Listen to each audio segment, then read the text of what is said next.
All right. So, without further ado, let's mention why it's more crowded in here. I'm just kidding, of course. James Dwyer joins us. James Dwyer is a real estate advisor. He's actually been on my radio talk show before and offered great advice to my listeners. He's with Angle and Volkers. Is that how you say that? Close enough, yeah. Angle and Volkers. Angle, not Angle. No. I think should be Angle. Are you sure? Well, where I come from, everyone calls it Anchors and Volkswagen. So well, that's easy. That's great, actually. All right, tell us a little bit about the depth of your experience in the real estate world here in HRM. Yeah, I'm coming up on my 10th year in business now, originally from Newfoundland, and so built my business actually with first-time buyers in 2012, 2013 at the beginning of a buyer's market. So being in this type of a market is definitely a flip, if you will, from what I kind of cut my teeth with. But it's definitely interesting times for sure. Yeah, 10 years is that's a pretty good. You get a decade under your belt. You've seen pretty much everything, right? Yeah, I think so. And again, it comes down to the ebb and flow between buyer's market, a balanced market, a seller's market, and having the know-how to navigate all three of those. I think is cornerstone to success in this. I wouldn't want to be building your business off first-time home buyers right now. No, exactly. It's the pivot, right, from one to the other throughout the marketplace, but. Ultimately, the things that you learn through the business and throughout the years from representing both sides, it brings a lot to the table to help both. Give us an update on the market right now. Man, we're lacking inventory. Fundamentally, the biggest issue right now is that, over the summer, we've seen median sale price kind of drop month over month, and then September, bam, it jumped right back up and wiped out all those losses. And then, you're thinking, oh, wow, the demand must be back, but it's a lack of inventory. So September 2020, we had 840 houses, I believe, came on the market.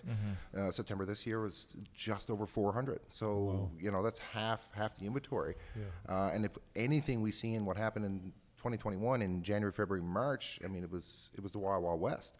And it's because there was no inventory. And so if we're seeing these numbers now, I wonder what we're going to be up against when we get into those months in January, February, March, April, with those, if the inventory levels continue to decrease, even more so than what they were in 2020. Are you seeing the multiple offers, James, that we were seeing kind of before? Because I've heard, through the grapevine that, there's less listings, but the competition isn't as fierce as it was. Is that right? 100%. Yeah, okay. It sputters.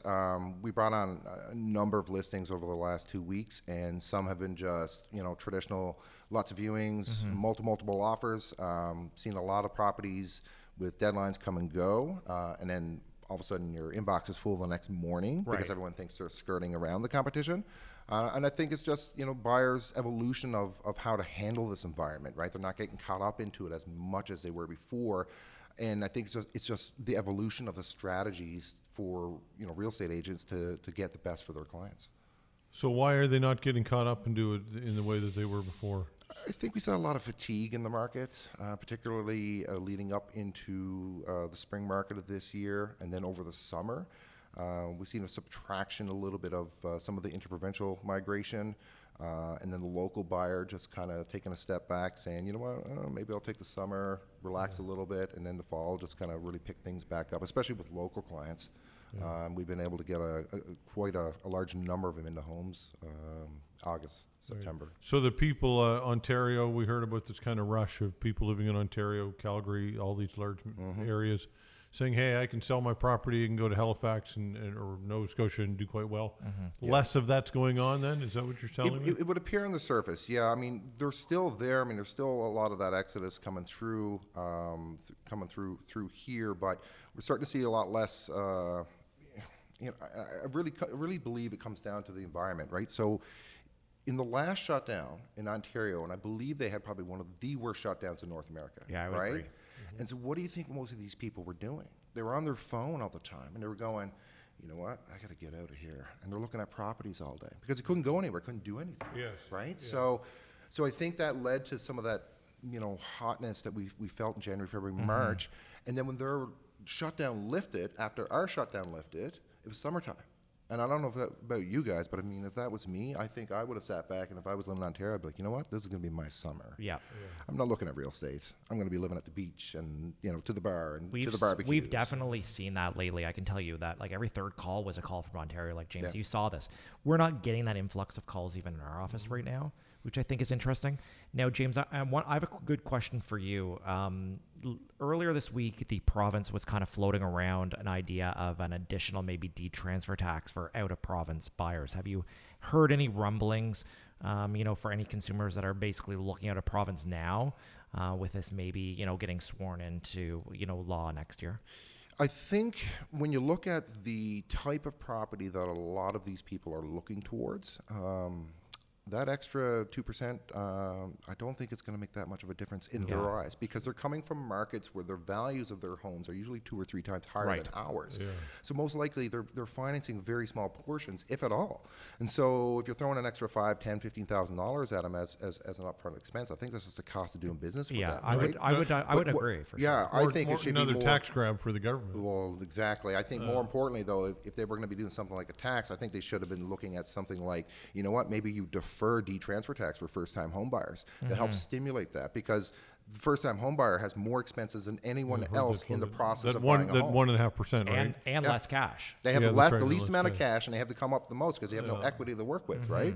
So if the government was like, if they were really serious about it and getting, Scotians or first-time home buyers into properties, maybe you'd say, instead of doing an upfront cash payment, maybe you defer it, tie it into property taxes, and then defer it over a 5-year period. That way the government still gets their money, and 2, it's not so much of a financial burden for that buyer, right? Rather than throwing this tax at interprovincial migration. Yeah, probably not going to go for that, though, because they like their 1.5% up front. Exactly. Well, I think in that 1.5, is really going to the municipality, and I know every municipality is obviously a little bit different.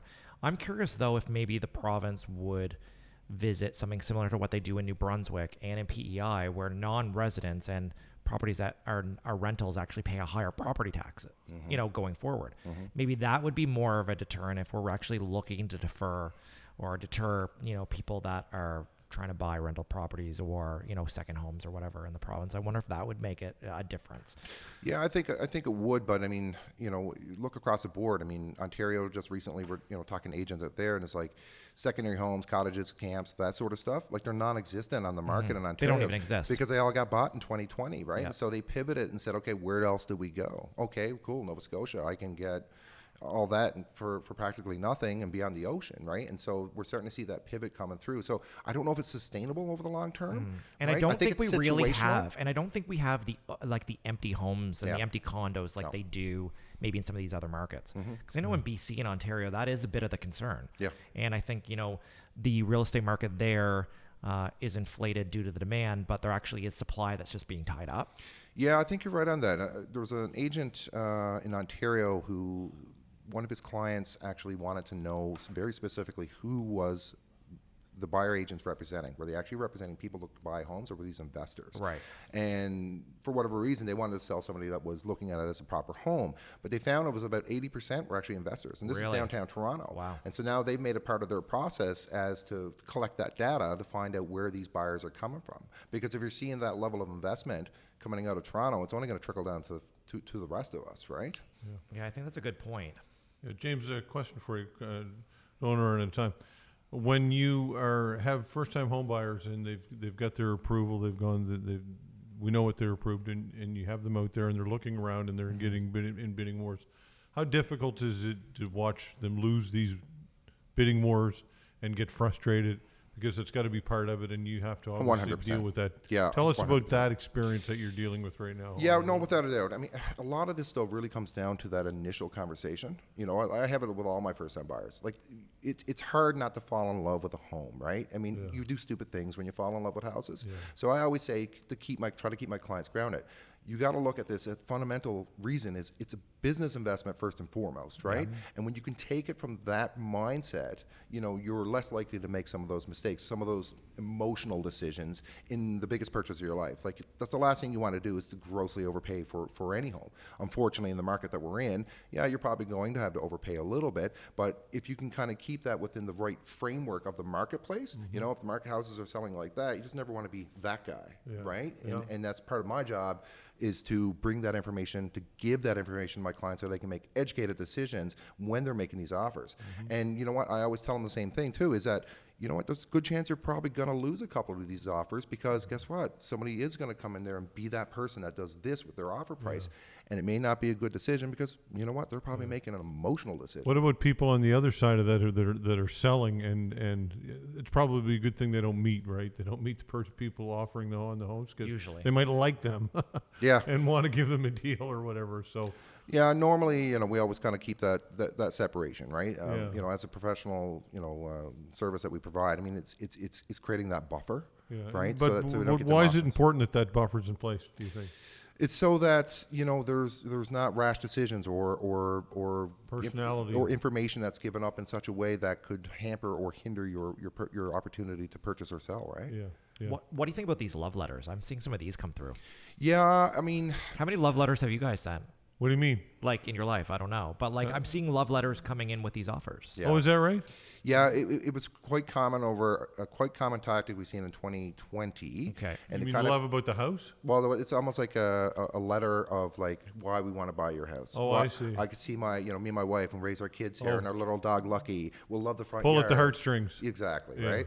yeah. But it forms doesn't- part of the purchase agreement, and like the Yeah. lenders are getting this. And you know what? I think a couple of people have been caught up because there's been some half truths in Yeah. like these letters. So I, I, think it's I don't interesting. know. I be honest with you, like if you're selling your house and someone offers you, I don't know, $50,000 more than anybody else that offered, Yes. is a letter really going to have an impact at that stage? I don't think Probably it will. not. You know, $50,000 Not for or a me. nice little. But love if, story.